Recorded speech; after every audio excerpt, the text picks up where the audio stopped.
What's up? It's Reincarnate. We are live in Chicago. I'm sitting here with Ben Gold.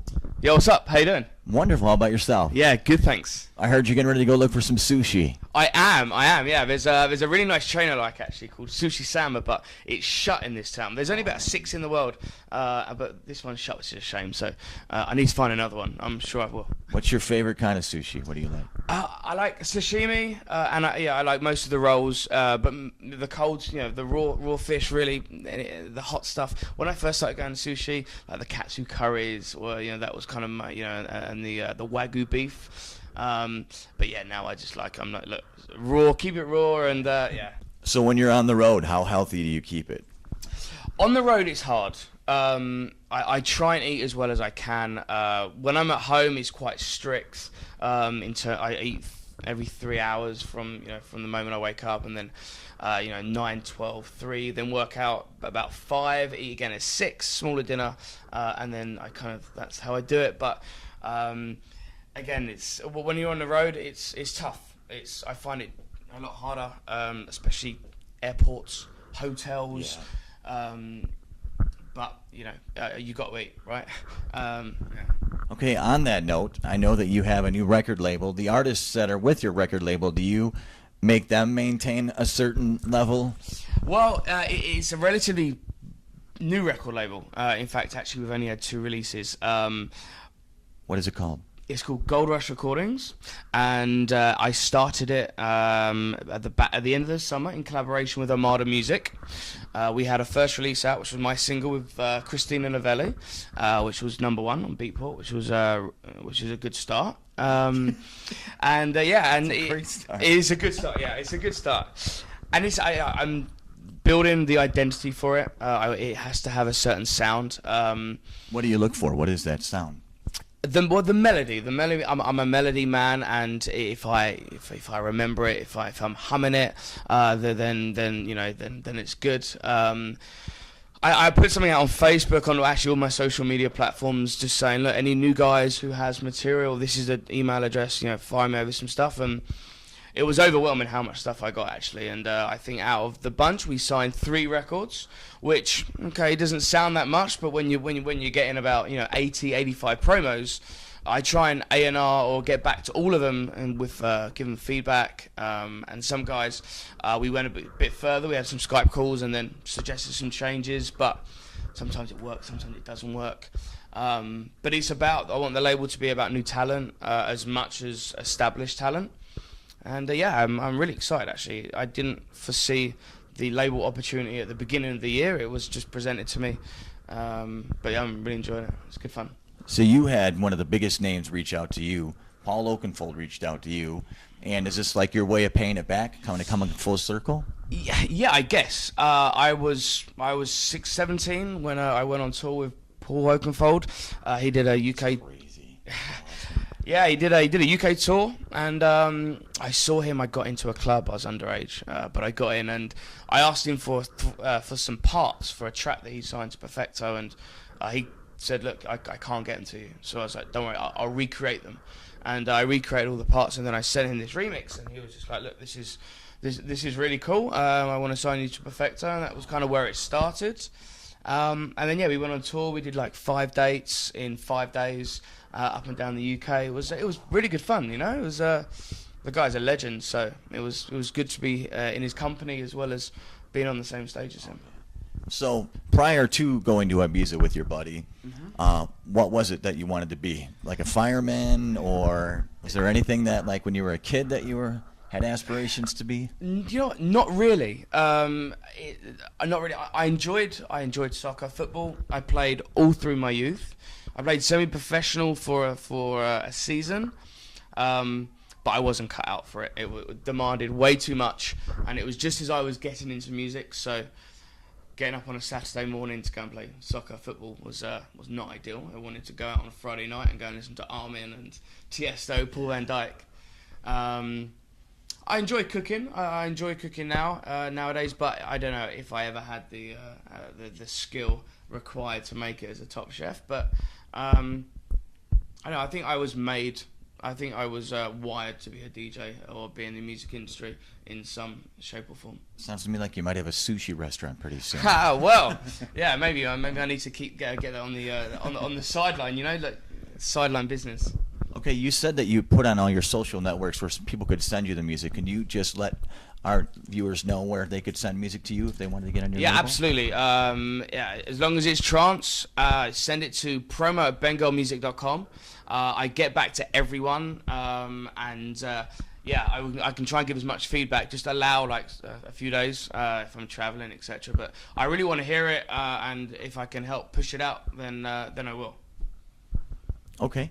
I know that we're here in Chicago, and it's the home of house music. Obviously, this is going to be a trance show tonight. You were telling me that you did your thesis in college on the history of house music? That's correct, yeah. Can anybody view that? Is that out anywhere where anyone could see that? No, it's not. It was just a written document. Oh, okay. Yeah, it was a written document. And it was around the Paul Oakenfold kind of time, and I had an inroad to him, so it was pretty impressive. The thesis, because it featured interviews from Paul. He kindly gave me an insight into into his career and how it all started for him, because he started Ibiza, him and Danny Ramplin. But yeah, it was just really good fun to learn about it. Sure. I can remember probably half of it. It was I don't know, maybe 25 pages deep. But it was good to read up about the history and how it started here, New York and Detroit, and well, it's good to be here. And again, for the third time actually, I played it for EDC and then Soundbar in the summer, and both shows are really great. So I'm expecting a lot tonight. Tonight's going to be great. The Castle has an amazing sound system. They have the Void sound system there. Okay, so, awesome. Yeah, nice. Really excited.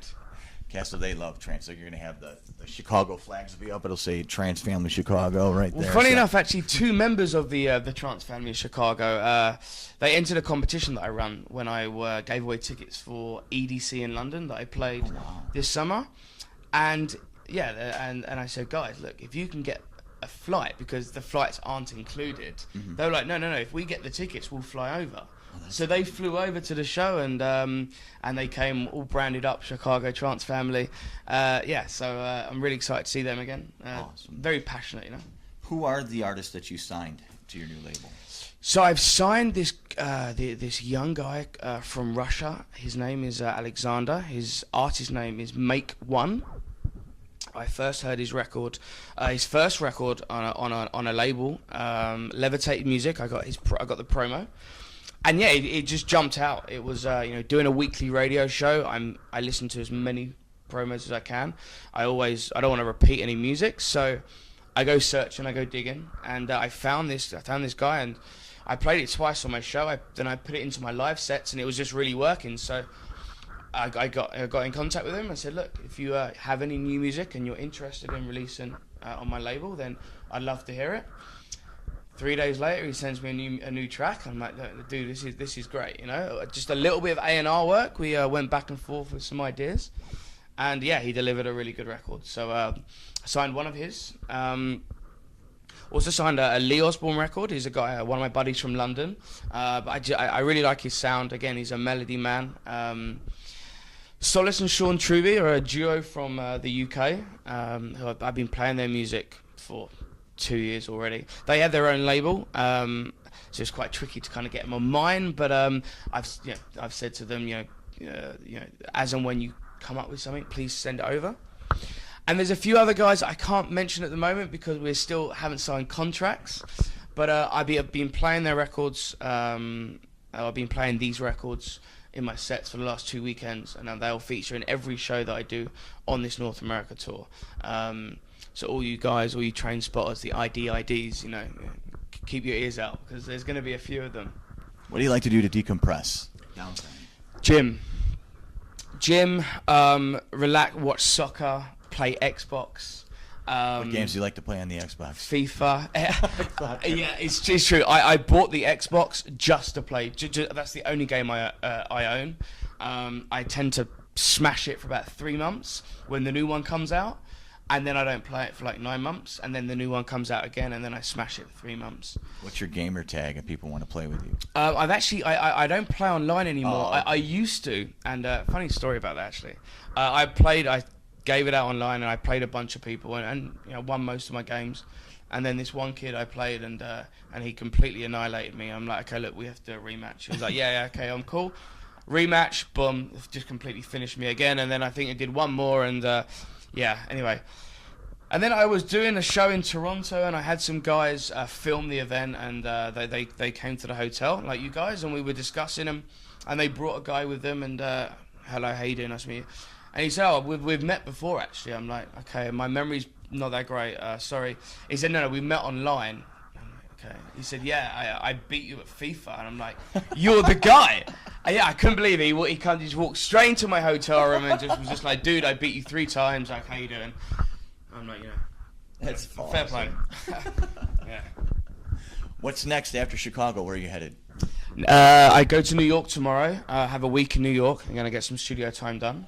And then New York and Washington next weekend, followed by a weekend in Vancouver and Edmonton in Canada. And then the last weekend is San Francisco and Seattle. And then I go home for a few days, and then go to Asia for 2 weekends, do India, Malaysia, Indonesia, and then finish up for Christmas. And New Year's Eve is still undecided at the moment, actually, but it's not unusual for it not to be organised yet. Sometimes it comes in pretty late, but I wouldn't be too fussed if I get New Year's Eve off, because I've been pretty flat out all year, so it'd be quite nice to maybe be at home.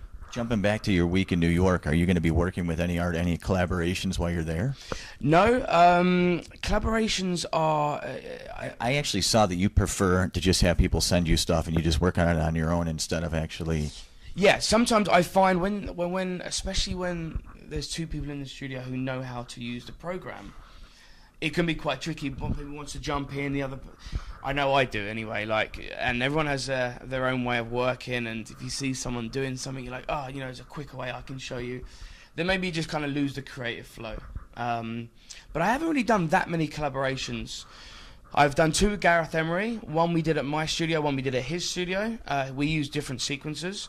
So I was in control at mine, he was in control at his, but it was cool, because all prior to the actual studio days that we had all the melodies done, we had the idea, the basic demo was already ready.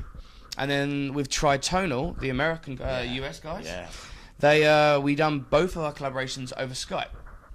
And that was just Skype calls, sending ideas, and then once we had the idea in place, and it was like, okay, I'm gonna go and work on the breakdown, I'm gonna work on the melody, you guys work on the bass line, and then it was just firing back and forth on Skype, and that's it. I haven't done any other collaborations using Ben Gold anyway. I don't know. I just think I enjoy doing my own thing, and there are guys I'd like to work with. But just as and when the time's right, release schedules, all that kind of come into play. But no, I'm gonna hire some studio. I'm gonna hire a studio next week. I'm just waiting on confirmations. What I was doing before you came here, researching. Because I can do a lot on headphones, but when it comes to actual getting into the nitty gritty of finishing a record, you really kind of need that space and and the sound. So that's my job next week. Some studio time in New York. Awesome, man. Thank you so much for your time. Thank you, man. I appreciate that. For EDM America TV, I'm Reincarnate.